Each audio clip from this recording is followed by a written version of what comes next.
Hi everyone, my name is Durga Prasad. నేను ప్రస్తుతం west Bengal స్టేట్లోని కోల్కతాలో ఉన్నాను. ఇక్కడ ఫేమస్ ప్లేసెస్ని మీకు ఎక్స్ప్లోర్ చేయదలిచాను. అవేంటో చూద్దాం పదండి. కోల్కతా భారతదేశంలో పశ్చిమ బెంగాల్ రాష్ట్ర రాజధాని. ఇది తూర్పు భారతదేశంలోని హుగ్లీ నదికి తూర్పు తీరాన కలదు. ఈ నగరం తూర్పు భారతదేశంకు సాంస్కృతిక, వాణిజ్య, విద్యా కేంద్రంగా విరాసిల్లుతోంది. అభివృద్ధి చెందుతూ ఉన్న దేశంలో అభివృద్ధి చెందుతూ ఉన్న నగరం కోల్కతా నగరం. ఇది ఒక మెట్రోపాలిటన్ ప్రాంతం. సరే, ఇంతకీ బెంగాల్లో ఈ నాగాల్యాండ్ నాగినీలు ఎవరో మీకు తెలియాలి అంటే ఈ వీడియో స్కిప్ చేయకుండా చివరి వరకు చూడండి. ఇప్పుడు మేము కోల్కతాలోని సెయింట్ పాల్స్ కేథడ్రల్ చర్చికు బయలుదేరాము. ఈ చర్చి కోల్కతాలో చాలా ప్రసిద్ధి చెందినది.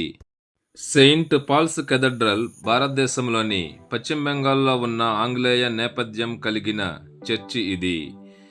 ఈ చర్చి నిర్మాణానికి 1839లో కోల్కతా బిషప్ డానియల్ విల్సన్ పునాదిరాయి వేయగా 1847లో పూర్తి కావటం జరిగింది.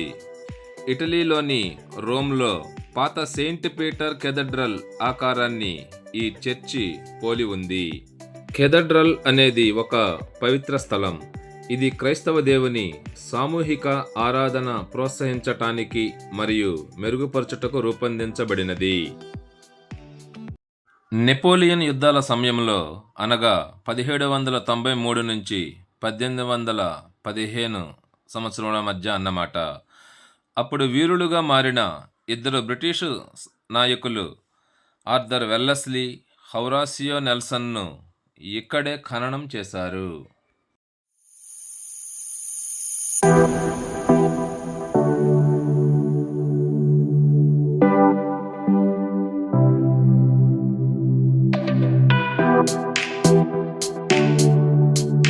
Church entry ticket cost each one 10 rupees.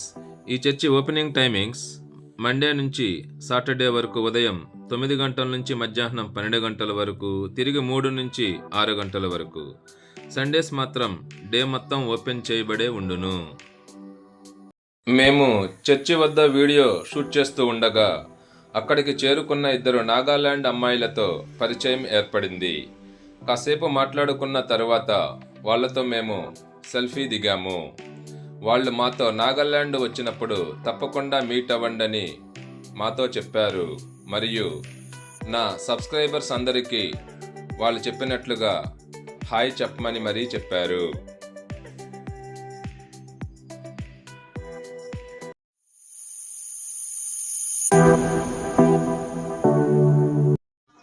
ఇది ఒక పురాతనమైన బిల్డింగ్ చూడండి.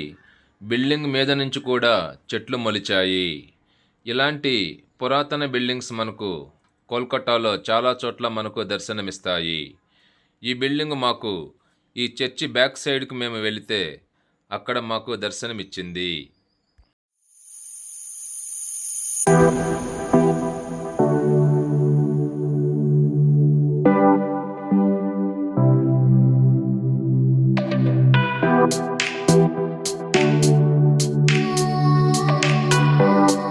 కోల్కతాలో ఆంధ్ర మీల్స్ కావాలంటే చాలా కష్టపడవలసిన పరిస్థితి. ఎందుకంటే అన్ని చోట్ల ఆంధ్ర మీల్స్ అక్కడ దొరకదు.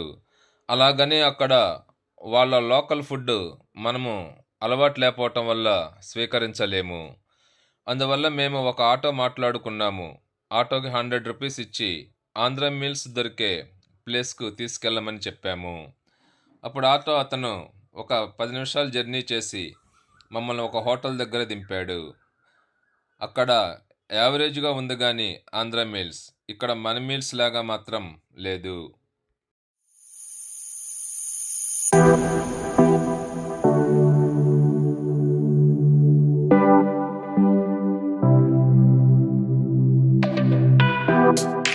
ఇక్కడ లంచ్ ఈచ్ వన్ 200 రూపీస్. కోల్కతాలో టీని ఇలాంటి డిస్పోజబుల్ మట్టి కప్పులో ఇస్తారు. దీని కాస్ట్ 12 రూపాయలు. కోల్కతాలో 2 ఇడ్లీ 34 రూపీస్. ఈ కప్పుడు మిల్క్ 28 రూపీస్గా ఛార్జ్ చేస్తారు. కోల్కతాలో మెయిన్ రోడ్ల మీద మనకు ఇగో ఇలాంటి రైలు పట్టాలు కనిపిస్తాయి. ఎందుకంటే గతంలో ఈ రోడ్ల మీద ట్రైన్ అనేటువంటిది నడిచింది. ప్రస్తుతం దానిని ట్రాఫిక్ దృష్ట్యా క్యాన్సిల్ చేశారు. పశ్చిమ బెంగాల్ రాష్ట్ర జనాభా 10.14 కోట్ల మంది. అంటే భారతదేశపు జనాభాలో 7.1% పశ్చిమ బెంగాల్ ఆక్యుపై చేసింది. ఇంత జనాభా కలిగిన ఈ రాష్ట్రంలో ఇప్పుడు మీరు చూసే ఈ లోకల్ ట్రైన్స్ అనేటువంటివి ఉండటం వల్ల ఎక్కువ మంది జనాభాకు ఇవి ఉపయోగంగా ఉంటున్నాయి. కోల్కతాలోని ఈ సెయింట్ పాల్స్ కేథడ్రల్ చర్చికి ఎలా చేరుకోవాలో చూద్దాం. Howrah railway station, Howrah metro station, Howrah bus stand ఇవన్నీ ప్రక్కనే ఉంటాయి. ముందు ఈ విషయాన్ని గమనించండి. హౌరా రైల్వే స్టేషన్ నుండి ఈ చర్చికి గల దూరం దాదాపు 7 కిలోమీటర్లు.